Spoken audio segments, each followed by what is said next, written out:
Perdón, va a hablar Alejandro Gómez, que es doctor en Historia, tiene 2 maestrías, una tiene 2 maestrías, una en Chicago y otra por SEADE, y bueno, es profesor de varias universidades en el país y fuera de él. Nos va a hablar sobre el libro que tenemos aquí, sobre Alberdi, y bueno, te dejo así, porque es poco el tiempo, así que... Muy bien, sí, pongo el cronómetro, así sí, bueno, tampoco no me extiendo, pero buenas tardes, gracias por venir y gracias por invitarme a hablar de estos temas interesantes de la libertad, ¿no? Y yo he escrito un par de libros sobre Alberdi, que en realidad son más que libros sobre Alberdi, son introducciones a la obra de Alberdi. Este trabajo que tienen acá enfrente es una compilación de algunos textos que yo considero de los quizás más reconocidos de Alberdi, y entonces en el estudio preliminar lo que hago es ponerlos en contexto, porque hay una situación interesante que a mí siempre me gusta destacar como historiador, que es que los liberales siempre, al menos hasta ahora, quizás la tendencia empieza a cambiar, pero es como que somos una minoría, ¿no? Recién viniendo para acá no podía evitar pensar que, el día del Orgullo Gay te cortan la calle de Plaza de Mayo a Plaza del Congreso y para discutir idea de la libertad estamos encerrados en un salón de hotel. Pero bueno, quizás eso cambie dentro de poco y cada vez seamos más. Y una cuestión interesante que yo veo a veces es, primero, querer decir a determinados autores que son de nuestros favoritos, y Alberdi creo que sin dudas es uno de los nuestros, o nosotros somos uno de los de él, diría, hacerle decir cosas que a veces no dijo, o encontrar liberalismo donde no lo hay, ¿sí? Porque como cualquiera, también tenía sus cuestiones políticas. Si bien Alberdi era yo diría principalmente un ilustrado, un difusor de ideas de la libertad, también tangencialmente se metía en la política, en las polémicas políticas, y sobre todo cuando llega Mitre y compañía al poder, que lo sacan a Alberdi del medio porque él se había quedado con Urquiza, ¿no? Entonces Alberdi se queda en el exilio, autoimpuesto, porque podría haber venido, pero la debió tener complicada desde el punto de vista de poder desarrollarse profesionalmente. Pero el tema es que mucho de lo que él escribe después está rodeado de esta disputa con Sarmiento y con Mitre principalmente, ¿no? Entonces a veces hay cuestiones que nosotros quizás en el entusiasmo de destacar la generación del 80, los liberales del 80, Mitre, Alberdi, Sarmiento, Avellaneda, todos, y si bien tenían un denominador común, y ese denominador común lo podemos poner en la Constitución Nacional, no en todo coincidían, y no en todo tampoco eran liberales como a nosotros nos gustaría que fuera, porque yo creo que casi no existe país en el mundo que sea liberal, y acá saco el colectivo de todos querríamos como fuera, o que a mí me gustaría que fuera, porque quizás alguien de ustedes lo ve distinto, pero estas ideas, no sé, de la Escuela Austríaca de Economía, de este pensamiento liberal duro, que es tan difícil de imponer, y está claro, y no existe en el mundo, y es tan difícil de imponer que ahora nosotros, que somos un poquito más de liberales, nos peleamos más, discutimos más, y estamos más con esta de que yo vine primero, no, yo vine segundo, a mí se me ocurrió primero, a mí se me ocurrió después. Estamos en esa tontería, ¿no? En lugar de resaltar que somos más, somos más liberales. Y sobre todo hay un punto central, hay más jóvenes que son liberales o que se creen que son liberales, y en todo caso si no son tan liberales hay que tratar de marcarles el camino como nos lo marcaron a nosotros al comienzo. O sea, nadie nace siendo liberal, ni nadie nace sabiendo lo que son los principios del liberalismo. Y entonces, en este sentido, el texto lo que hace es poner en ese contexto por qué Alberdi escribe estas ideas, ¿no? ¿Por qué escribe estos trabajos? Una parte de las bases, una parte del sistema económico y rentístico, ¿sí? Una parte del crimen de la guerra, una parte una parte a veces está completo, que es la omnipotencia del Estado. Yo siempre digo, bueno, para cualquiera que quiera iniciar a leer Alberdi, empieza con ese discurso que él dio en la Facultad de Derecho en 1880, cuando volvió a la Argentina brevemente para ser diputado 2 años, y de alguna manera eso es una condensación del pensamiento alberdiano, ¿no? Digamos, de 40 años de pensamiento alberdiano escrito puesto en 30 páginas, más o menos. Entonces, una vez que uno lee eso, que es sencillo, que es claro, que es contundente, puede volver atrás a leer todos los demás trabajos, ¿no? Y tratar de entender por qué escribe lo que escribe, ¿sí? Entonces, este es un poco la idea de este texto. Y después también escribí como un estudio preliminar a la obra de Alberdi que se llama William Wheelwright, ¿no? La historia de un emprendedor que había venido a la Argentina a construir ferrocarriles y puertos, que no tuvo mucho éxito, que después sí lo tuvo en otras partes de Sudamérica, y que Alberdi conoció estando en Chile allá por los años 40, que siendo abogado de él, luego Wheelwright lo ayuda económicamente en este exilio del que hablé a partir de los años 60, y cuando muere él, creo en el año 71, 73, Alberdi escribe una biografía de Wheelwright, pero que deja conceptos extraordinarios en cuanto al tema del emprendedor, ¿no? Y ahí yo digo que se adelanta inclusive a los economistas austríacos cuando hablan de los entrepreneurs, ¿sí? Los emprendedores, cuál es el rol vital del emprendedor, ¿no? Y entonces desarrolla toda esta idea de que Sudamérica le rinde pleitesía a los militares cuando le tendría que rendir pleitesía a los empresarios. Él en aquel momento habla de empresarios, no habla de entrepreneur ni cosas, estos términos relativamente modernos de los últimos 20, 30 años. Por lo general se hablaba de empresario y llamaba la atención sobre el verdadero empresario, no el que está haciendo negocios con el gobierno. Y ahí él aprovecha para darle un poquito de caña, como dicen, a Mitre y compañía, ¿no? Esas ideas Alberdi las va a desarrollar mucho más en sus escritos póstumos, ¿no? Cuando habla del estudio económico, ahí uno cuando lee eso se da cuenta que está hablando de Sarmiento y de Mitre, les está dando directo. A veces los nombra, a veces no. Pero hay un punto interesante, que él dice, antes de morir, dice, estos textos no hay que publicarlos, no hay que publicarlos. Y después el hijo los publica, los hace públicos, los famosos escritos póstumos que son como 15 volúmenes.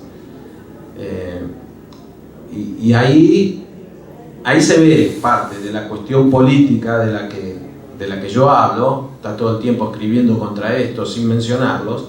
Entonces es interesante ver ahí dos cuestiones. Una, que Alberdi finalmente se metía en la política, ¿no? Escribiendo. Obvio que eran escritos que no circulaban porque no habían sido publicados. Inclusive el crimen de la guerra tampoco se publica cuando él está vivo, se publica posteriormente.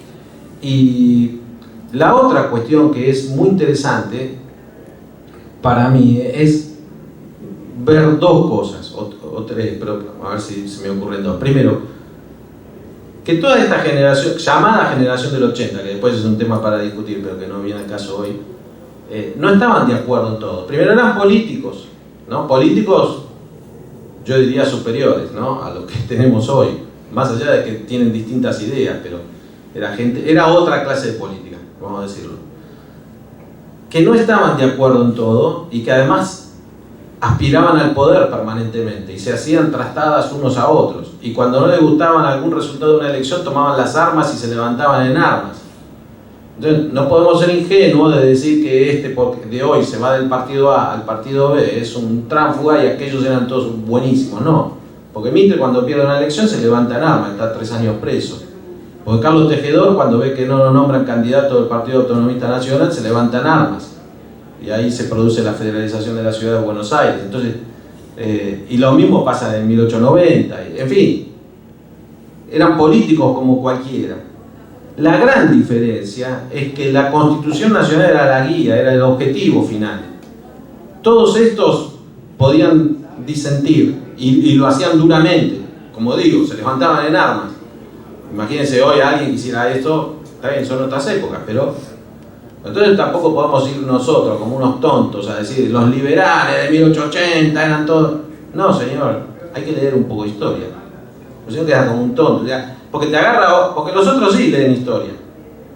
Que la tergiversen, vos andás a decirle algo equivocado. O sea, ellos te mienten todo el tiempo.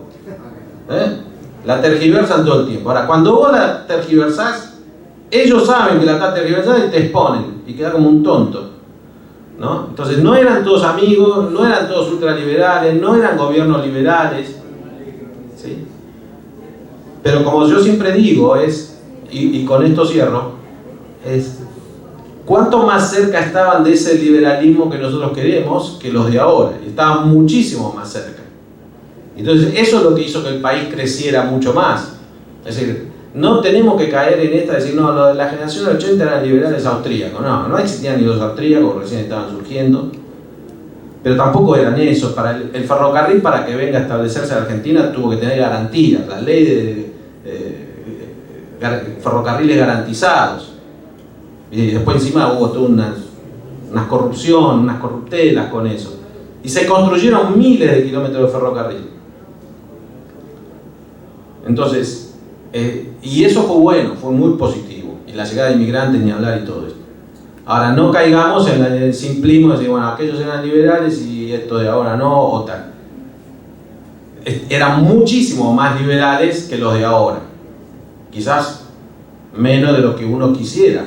Pero lo que uno quiere, además, y con esto cierro, es el tema de, yo me siento acá a hablar de liberalismo toda la tarde, digo, hay que hacer esto y esto, y después mañana me eligen, estoy sentado en otro lugar y me doy cuenta que todo eso es 100.000 veces más difícil de hacer, ¿no? Y entonces yo estando acá sentado lo critico todo el tiempo porque no hace lo que dijo que iba a hacer, y entonces el tipo se cansa, me critica, bueno, listo, entonces hago otra cosa distinta y chao. O sea, una cosa es la cátedra, una cosa es escribir un libro y otra cosa es hacer la política directamente. Lo que nosotros tenemos que tratar de ver es cómo acercar cada vez más gente a que entienda estas ideas, las comprenda realmente, y esta sí prometo que es la última, ¿no?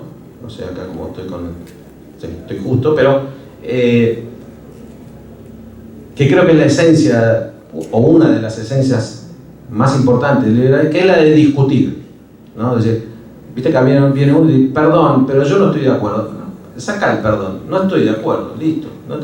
Si estuviéramos todos de acuerdo todo el tiempo, el mundo no hubiera progresado nunca.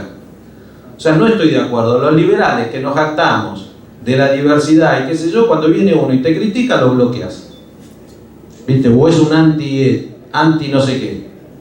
Anti Kachanowski, anti Milei, anti Venegas, anti Gómez, No, o sea, te está diciendo que no está de acuerdo y que lo ve de otra manera. ¿Por qué te enojas?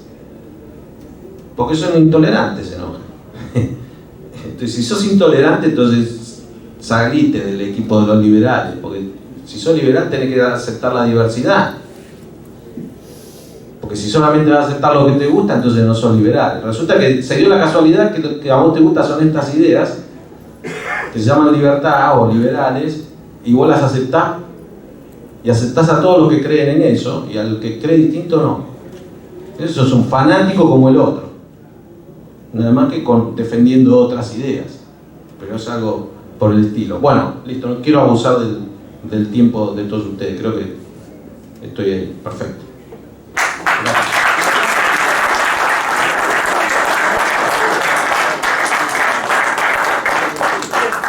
Hacer una pregunta. ¿Cómo es posible que Alberdi haya tan controvertido, las peleas con Sarmiento y él ha terminado siendo el dueño de la Constitución. ¿Cómo llegamos a ese instante? Eso es uno de los temas que yo debería estudiar un poco más, pero que es medio milagroso. La pregunta es, ¿por qué Urquiza agarró las bases de Alberdi y dijo es esto?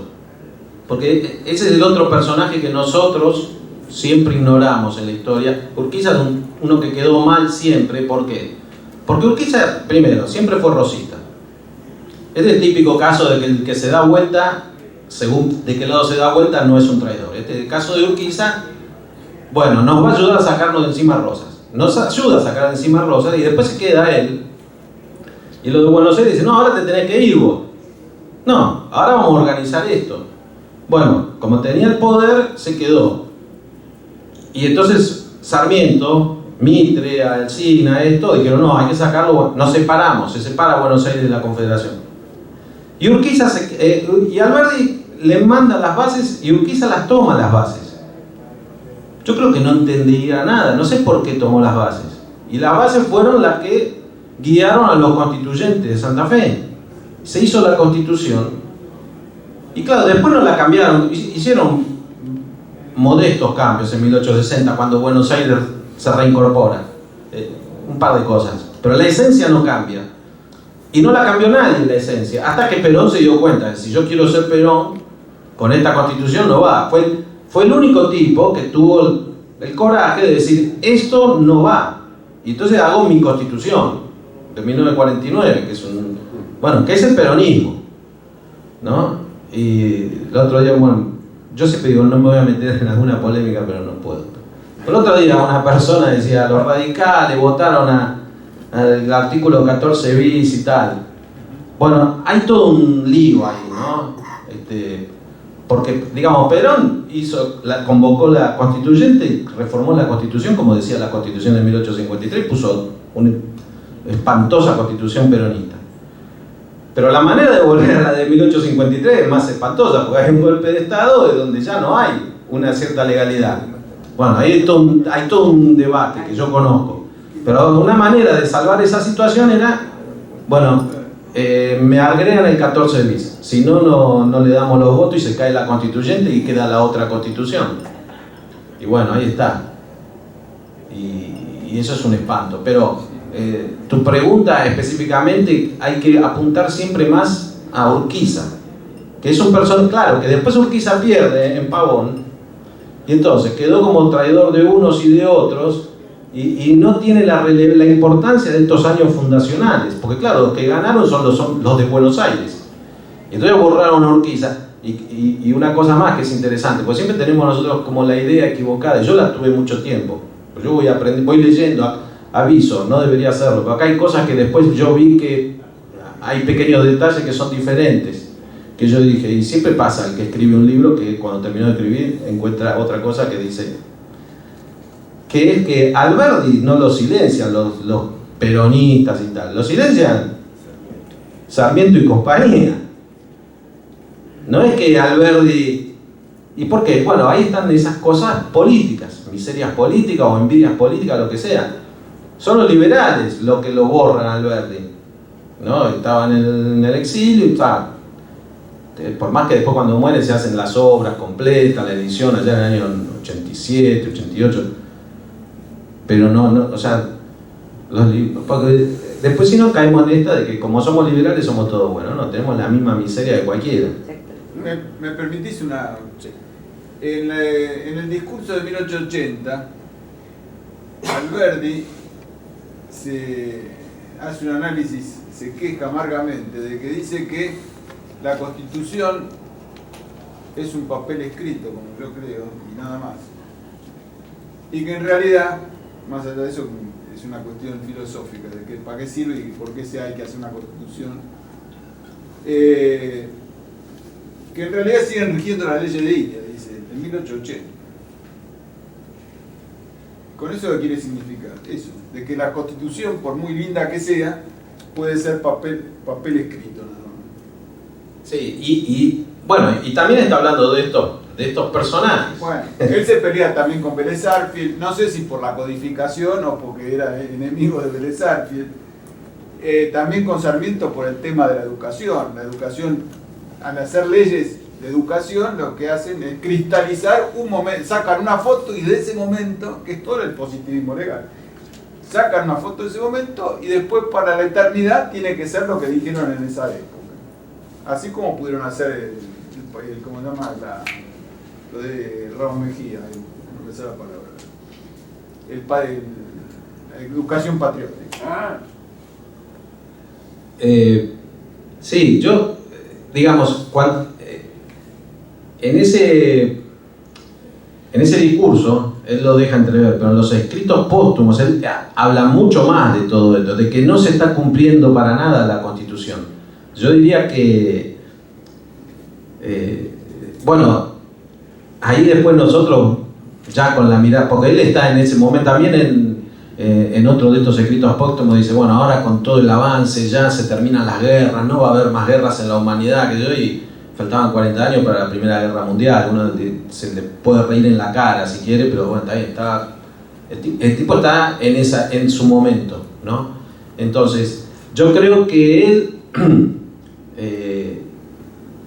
en esa cuenta, y este es el punto con el que yo había arrancado, que me sirve como para cerrar, es decir, yo creo que él en algún momento se pone, vaya a saber las cuestiones personales, el exilio, las penurias que habrá pasado, el tema que le pasa a muchos, es la falta de reconocimiento. Finalmente, como dijo ahí uno, este es el que hizo la Constitución, o puso la Constitución, para decirlo fácil, y nadie le reconoce absolutamente nada. Y entonces le está diciendo, no están siguiendo la Constitución.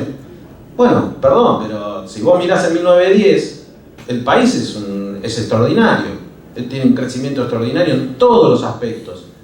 Entonces no era que la Constitución no se estaba cumpliendo. Sí, se está cumpliendo. Quizás yo puedo pensar, bueno, lo que no se está cumpliendo es que me reconozcan a mí, que se me ocurrió todo esto, como pasa con algunos conocidos del presente, ¿no? Que están siempre ahí en el Twitter, que yo lo dije primero, que vine después. Algunos son amigos, ¿viste? Son amigos personales, terminada con eso, ¿viste? Bueno, pero Alberdi también lo tenía, o sea, pues, ¿por qué? Porque somos humanos.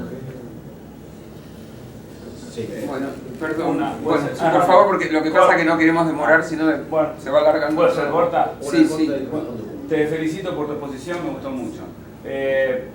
No diga nada más. Ese nivel de violencia que vos ves ahora entre liberales y libertarios, liberales, internos y externos también.